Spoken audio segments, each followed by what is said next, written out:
तो आज हम कंप्लीट करने वाले हैं मशीन लर्निंग यूनिट 3 और ये आपका है पार्ट नंबर 2 लेक्चर। और आपके इसी पार्ट में पूरा मशीन लर्निंग यूनिट 3 कंप्लीट हो जाएगा।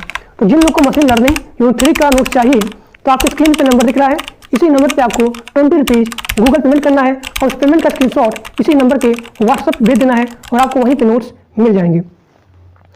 तो चलिए क्लास को स्टार्ट करते हैं बिना किसी देर किए।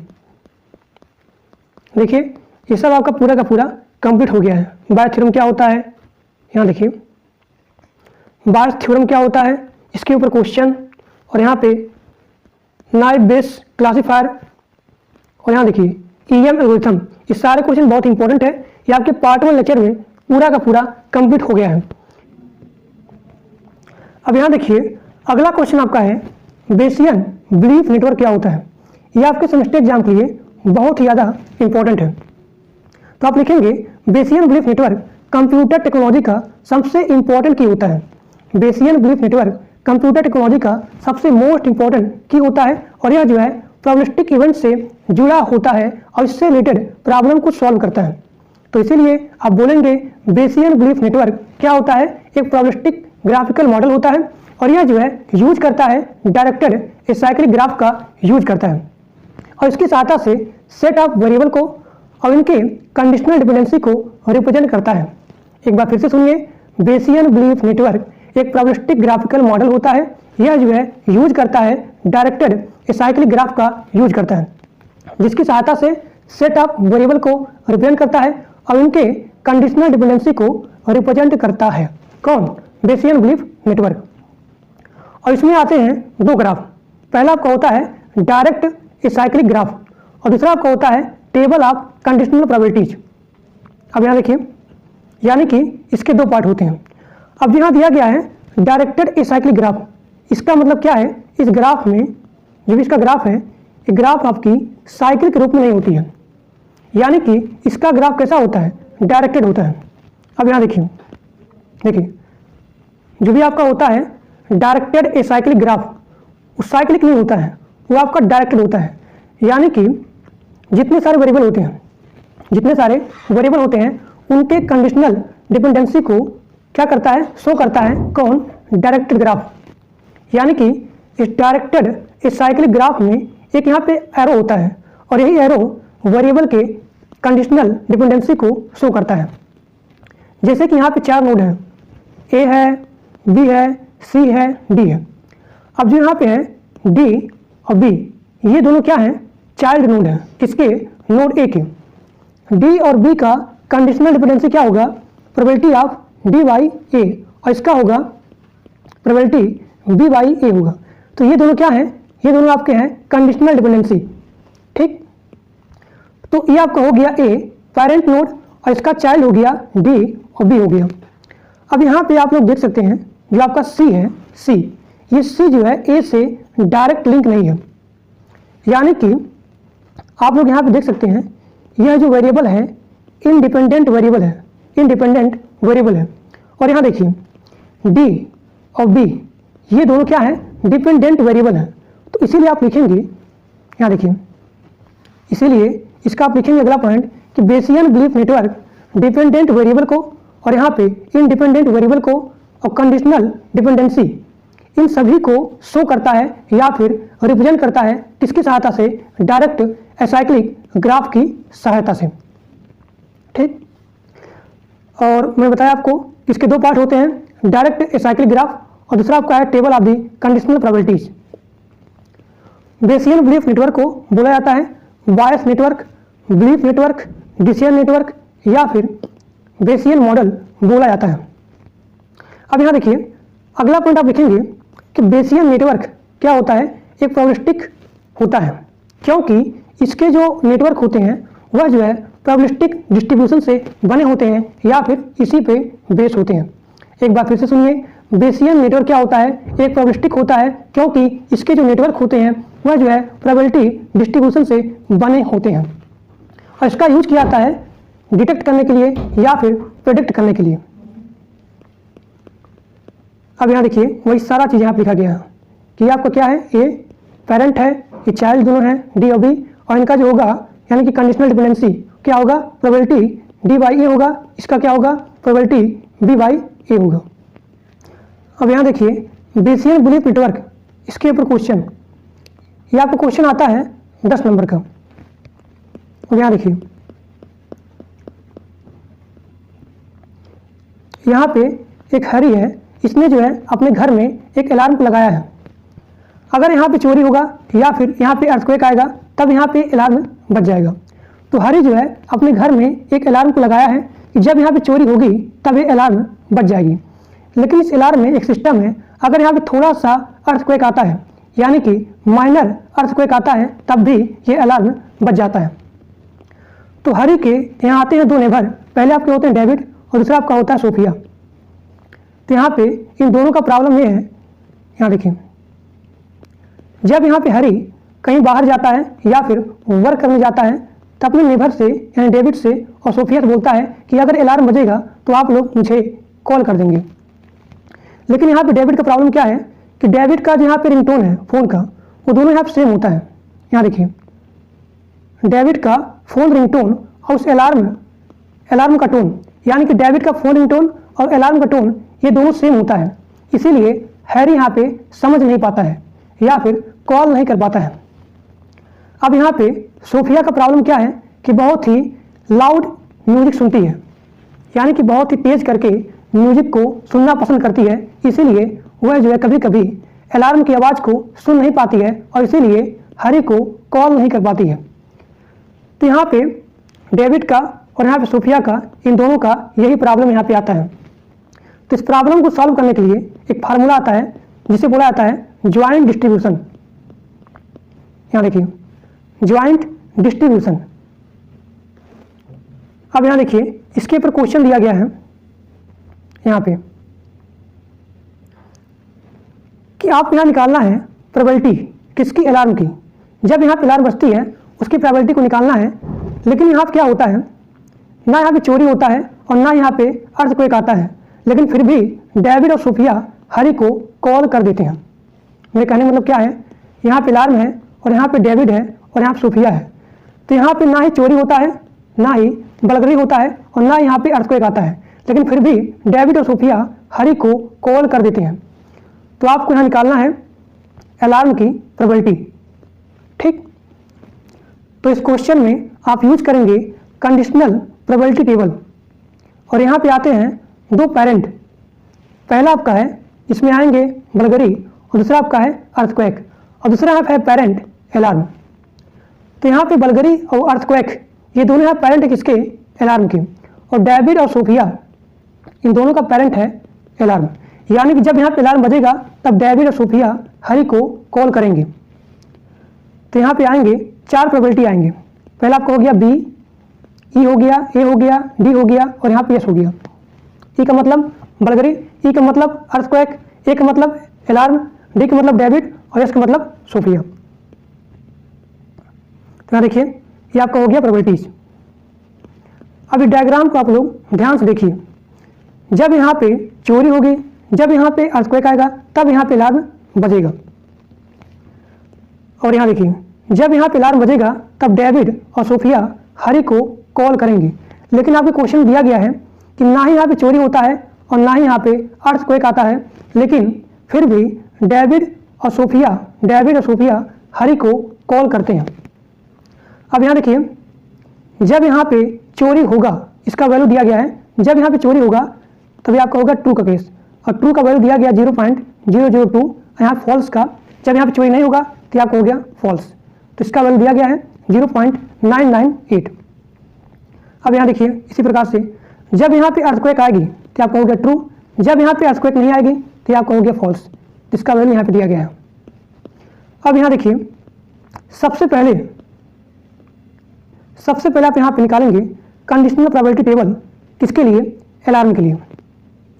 अब जो अलार्म है ये डिपेंडेंट है किसके ऊपर, चोरी के ऊपर और यहाँ पे अर्थक्वेक के ऊपर। यानी कि जब यहाँ पे चोरी होगी और जब यहाँ पे अर्थक्वेक आएगा तभी अलार्म बजेगा। तो इसीलिए अलार्म का डिपेंडेंसी है किसके ऊपर, बलगरी के ऊपर और यहाँ पे अर्थक्वेक के ऊपर। अब यहाँ देखिए तो सबसे पहले बनाएंगे कंडीशनल प्रोबेबिलिटी टेबल किसके लिए, अलार्म के लिए। देखिए अलार्म के लिए तो आप लोग यहाँ पे देख सकते हैं कि जब यहाँ पे चोरी होगी ट्रू हो गया, जब यहाँ पे चोरी नहीं होगी तो आपको हो गया फॉल्स हो गया। उसी प्रकार से जब यहाँ पे अर्थक्वेक आएगा ट्रू, नहीं आएगा फॉल्स हो जाएगा। तो जब यहाँ पे चोरी होगा या फिर अर्थक्वेक आएगा तब यहाँ पे अलार्म बजेगा तो आपको हो गया ट्रू, या फिर नहीं बज सकता है तो आपको हो गया फॉल्स। और इन सभी का वैल्यू यहाँ पे दिया गया है, देखिए ट्रू का फॉल्स का। अब यहाँ देखिए अगला आपका है कंडीशनल प्रोबेबिलिटी टेबल, किसके लिए? डेबिट के कॉल्स के लिए। तो जब यहाँ पे एक सेकंड थोड़ा सा, यहाँ पे डेबिट है, यह जो है इसका जो डिपेंडेंसी है किसके ऊपर है? अलार्म के ऊपर। तो आप यहाँ पे बनाएंगे इसका टेबल कि जब यहाँ पे अलार्म बजेगा ट्रू, नहीं बजेगा फॉल्स हो जाएगा। तो जब यहाँ पे अलार्म बजेगा तो डेबिट यहाँ पे कॉल कर सकता है, यानी कि ट्रू का केस। जब यहाँ पे अलार्म बजेगा तो डेबिट यहाँ पे कॉल कर सकता है या फिर नहीं करेगा तो आपको हो गया फॉल्स, यानी कि नहीं कर सकता है तो आपको हो गया फॉल्स का केस। और इन सभी का वैल्यू यहाँ पे दिया गया है, ट्रू के लिए और यहाँ पे फॉल्स के लिए। डी का मतलब क्या है? डेबिट है। अगर यहाँ ट्रू है मतलब कि अलार्म बजेगा और डेबिट यहाँ पे कॉल करेगा किसको? हरी को। अब उसके बाद आप इसी प्रकार से निकाल लेंगे सोफिया के लिए कंडीशनल प्रोबेबिलिटी टेबल, किसके लिए? सोफिया के कॉल्स के लिए। तो यहाँ देखिए सोफिया भी, यानी कि डेविड और सोफिया, इन दोनों का डिपेंडेंसी किसके ऊपर है? अलार्म के ऊपर। अब इसका देखिए सोफिया के लिए कंडीशनल प्रोबेबिलिटी टेबल, जब यहाँ पे अलार्म बजेगा तो हो सकता है सोफिया जो है कॉल को कर सकती है, यानी कि ट्रू हो गया, या फिर कॉल्स नहीं कर सकती है क्योंकि यह हो सकता है बहुत ही तेजी के साथ म्यूजिक को सुन रही होगी, इसीलिए कॉल्स को नहीं कर सकती है, यानी कि यह आपको हो गया फॉल्स की प्रोबेबिलिटी। अब यहाँ देखिए तो इस प्रॉब्लम को सॉल्व करने के लिए हम लोग यूज करेंगे ज्वाइंट डिस्ट्रीब्यूशन प्रोबेबिलिटी का फॉर्मूला। तो यहाँ देखिए तो ये आपको हो गया probability of Sophia, David, alarm. इसका मतलब क्या है? क्योंकि आपको क्वेश्चन दिया गया था, ना ही चोरी हुई है और ना ही अर्थक्वेक आया है, लेकिन इसके बावजूद भी डेविड और सोफिया हरी को कॉल किया। तो वही चीज़ यहाँ पे लिखा गया है, ना यहाँ पे चोरी हुआ है और ना यहाँ पे अर्थक्वेक आया। तो अब यहाँ देखिए ध्यान से, यहाँ पे सोफिया कॉल करेगी किसको? हरी को। तो आप जाएंगे सोफिया के कंडीशनल टेबल में, देखिए सोफिया के कंडीशनल टेबल में अब यहाँ आप देख सकते हैं ये आपका सोफिया, इसका कंडीशनल टेबल आप देखेंगे कहाँ पे कॉल करेगी? कॉल कब करेगी? जब यहाँ पे ट्रू का केस होगा, यानी कि अलार्म बजेगा और सोफिया यहाँ पे कॉल करेगी। तो आप लोग यहाँ देख सकते हैं, मैं थोड़ा जूम कर दूँ, 0.75, तो यहाँ हो गया 0.75 इंटू, अब यहाँ देखिए डेबिट आपका आ गया। तो आप जाएंगे डेबिट के कंडीशनल टेबल में, देखिए ये आपका है डेबिट का conditional table, conditional probability table. तो देखेंगे जब ये कॉल करेगा यानी कि ट्रू का केस हो गया, तो आपको क्या हो गया? यहाँ देखिए 0.91, तो आपको हो गया 0.91। अब यहाँ पे अगला आपका है अलार्म, इसका आप कैसे निकालेंगे? देखिए आप जाएंगे अलार्म के कंडीशनल प्रोबेबिलिटी टेबल में, यहाँ देखिए ये आपका है अलार्म का कंडीशनल प्रोबेबिलिटी टेबल, यानी कि ना यहाँ पे चोरी हुई है और ना यहाँ पे अर्थक्वेक आया है। तो आप जाएंगे फॉल्स के केस में, फॉल्स के केस में जाएंगे। इसका वैल्यू यहाँ कितना है? 0.001, क्योंकि आपको क्वेश्चन बोला है कि ना यहाँ पे चोरी हुई है और ना यहाँ पे अर्थक्वेक आया है। इसके बावजूद भी यहाँ पे डेविड और सोफिया कॉल करते हैं किसको? हरी को। तो आप देखेंगे अलार्म के कंडीशनल टेबल में कि ना यहाँ पे चोरी हुई है, देखिए एक सेकंड, ना यहाँ पे चोरी हुई है यानी कि फॉल्स का केस, और ना यहाँ पे अर्थक्वेक आया है यानी कि फॉल्स का केस। अगर दोनों यहाँ फॉल्स होगा तो इसका वैल्यू आप लिखेंगे अलार्म में 0.001, देखिए 0.001। अब यहाँ देखिए इन दोनों का वैल्यू दिया गया है, इसका मतलब क्या है? यहाँ पे चोरी नहीं हुई है, इसका मतलब क्या है? यहाँ पे अर्थक्वेक नहीं आया है। तो यहाँ देखिए इन डायग्राम में यहाँ पे दिया गया इसका वैल्यू,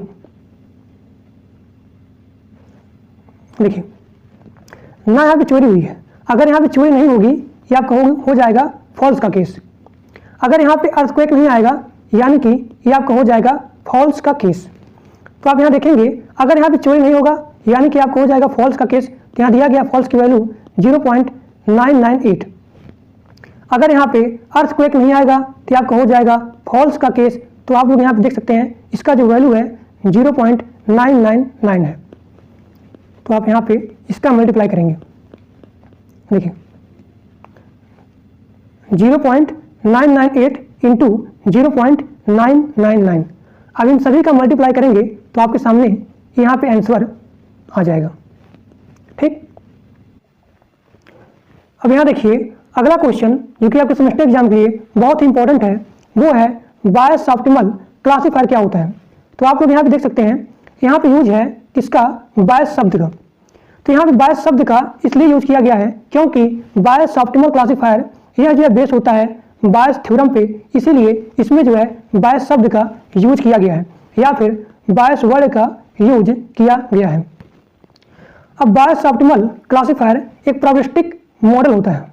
यह जो है किसी नए सिचुएशन का, यानी कि अगर यहाँ पे कोई नया सिचुएशन है या फिर कोई नया स्टेंस है या फिर कोई नया डेटा सेट है, तो इसके फेवर में क्या आउटकम आ सकता है, यानी कि इसका यहाँ पे क्या आउटकम, क्या यहाँ पे आउटपुट होगी, इसके बारे में बताता है बायस ऑप्टिमल क्लासीफायर।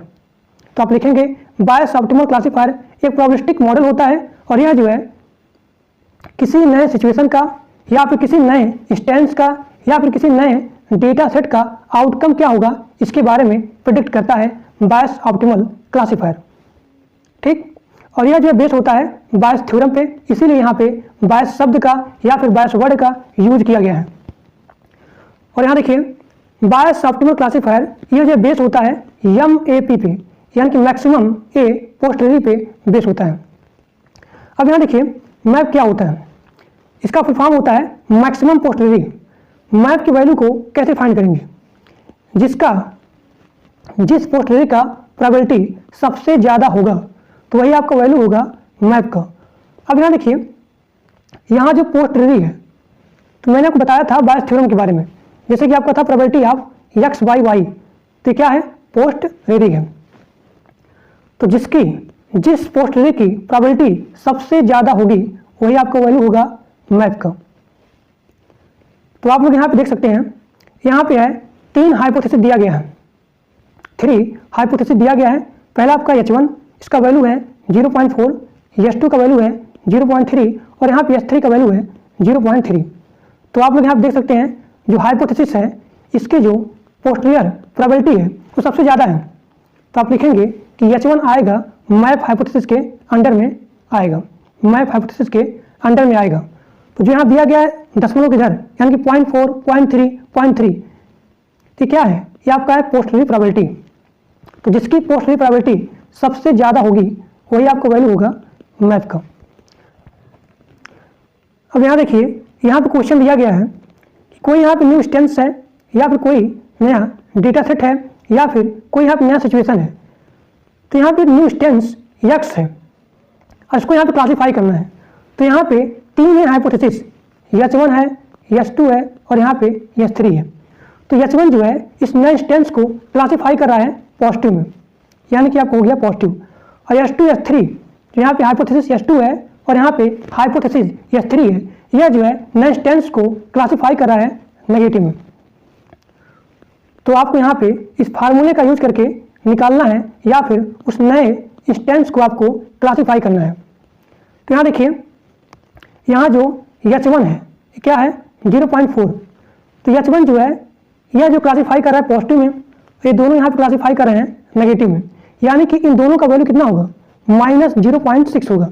तो आप लोग यहाँ से अंदाजा लगा सकते हैं कि जो इसका आंसर आएगा, यानी कि नए स्टेंस यहाँ पे क्लासीफाई होगा नेगेटिव में, यानी कि -0.6 में। तो आपको इस फार्मूले का यूज करके इस क्वेश्चन को सॉल्व करना है। देखिए यहाँ फार्मूला क्या है, ये फार्मूला किसका है, बायस ऑप्टिमल क्लासीफायर का।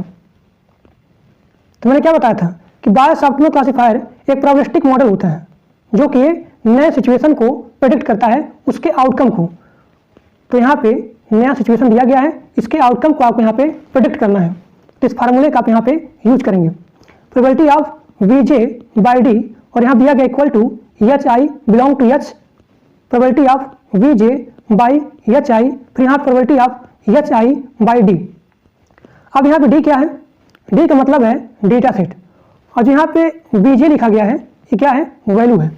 यानी कि जो भी आपकी वैल्यू आएगी या तो पॉजिटिव आएगी या फिर नेगेटिव आएगी। यहाँ देखिए जो भी यहाँ पे v है या तो पॉजिटिव आएगा या फिर नेगेटिव आएगा, यानी कि इसको आप लिखेंगे vi और इसको आप लिखेंगे vj। तो यहाँ पे d क्या है, d आपका डेटा सेट, और यहाँ पे p क्या है, प्रोबेबिलिटी है। और यहाँ देखिए यहाँ पे कैपिटल H क्या है, ये आपका है हाइपोथेसिस, और जो यहाँ दिया गया है HI ये वाला स्मॉल h, ये क्या है, नंबर ऑफ हाइपोथेसिस।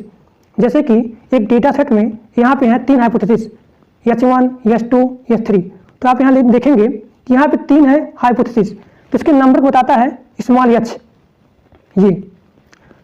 तो ये आपका हो गया फॉर्मूला।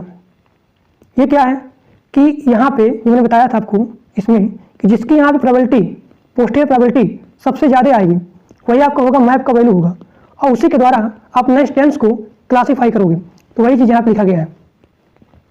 अब यहाँ देखिए, तो यहाँ जो नेक्स्ट टेंस है या तो पॉजिटिव में या फिर नेगेटिव में क्लासीफाई हो सकता है। अब यहाँ देखिए प्रोबेबिलिटी ऑफ H1, H2 और यहाँ पे H3 ये क्या है, हाइपोथेसिस है।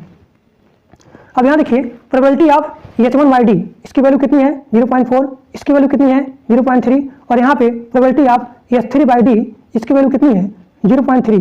तो क्वेश्चन में दिया गया था कि यहाँ पे हाइपोथेसिस 1, H2 और यहाँ पे H3 यह दोनों जो है नेक्स्ट टेंस को क्लासीफाई कर रहे हैं नेगेटिव में, और यहाँ पे H1 ये क्लासीफाई कर रहा है पॉजिटिव में।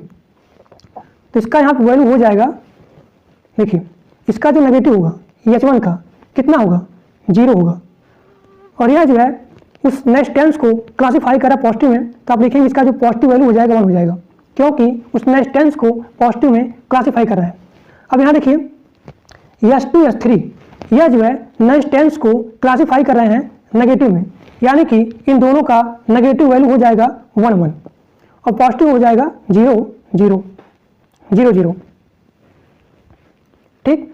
अब यहाँ देखिए आप सबसे पहले निकालेंगे पॉजिटिव के लिए, क्योंकि जो भी यहाँ पे नया टेंस दिया गया है या तो पॉजिटिव होगा या फिर नेगेटिव होगा। तो आप सबसे पहले निकालेंगे इसका पॉजिटिव 0.4, इसका पॉजिटिव क्या है, क्योंकि मैंने क्या बताया था H1 जो है यह जो है नेक्स्ट टेंस को क्लासीफाई कर रहा है पॉजिटिव में, यानी कि आप यहाँ पे करेंगे इसका पॉजिटिव क्या होगा, 1 होगा। तो वही दिया गया यहाँ पे 0.4 × 1, इसका पॉजिटिव क्या होगा, इन दोनों का 0 हो जाएगा, तो 0.3 × 0 प्लस 0.3 × 0। तो अगर आप यहाँ देखेंगे पॉजिटिव के लिए यहाँ जो वैल्यू आएगी वो आएगी 0.4, तो आप यहाँ पे लिखेंगे ये चीज़, इसका जो यहाँ वैल्यू आएगी 0.4 आएगी। अब यहाँ देखिए इसी प्रकार से आप निकालेंगे नेगेटिव के लिए, तो यहाँ क्या होगा, ध्यान देखिए इसका नेगेटिव क्या होगा, 0.4 × 0, 0.3 × 1, 0.3 × 1, यानी कि यहाँ देखिए 0.4 नेगेटिव 0, तो यहाँ हो जाएगा 0.4 × 0, 0.3 × 1, 0.3 × 1, तो ये आपका हो जाएगा 0। यहाँ पे इसका मल्टीप्लाई करेंगे ये आपका 0 हो जाएगा, और इन दोनों को हो जाएगा 0.3 प्लस 0.3 ये आपको हो जाएगा 0.6। तो आप लोग यहाँ पे देख सकते हैं कि इन दोनों की जो यहाँ पे आई पोस्टीरियर प्रोबेबिलिटी वो सबसे यहाँ पे ज़्यादा आई, सबसे यहाँ पे ज़्यादा आई किसकी, नेगेटिव की। तो इसीलिए इस जो नेक्स्ट टेंस दिया गया x, इसके जो आउटकम होगा वो होगा नेगेटिव में क्लासीफाई होगा, यानी कि 0.6 हो जाएगा। तो देखिए यहाँ पे इसीलिए आएगा यहाँ पे नेगेटिव में। तो कहने का मतलब क्या है कि अगर यहाँ पे आप चेक करेंगे पोस्टीरियर प्रोबेबिलिटी जिसकी यहाँ पे ज़्यादा आई वही उसका हो जाएगा नया आउटकम हो जाएगा, यहाँ पे गिवन न्यू टेंस दिया गया है। ठीक, तो आपका हो गया बायस ऑप्टिमल क्लासीफायर। तो आज आपका पूरा यूनिट 3 कंप्लीट हो गया, और ये आपका है पार्ट नंबर 2 लेक्चर। तो आज के लिए बस इतना है।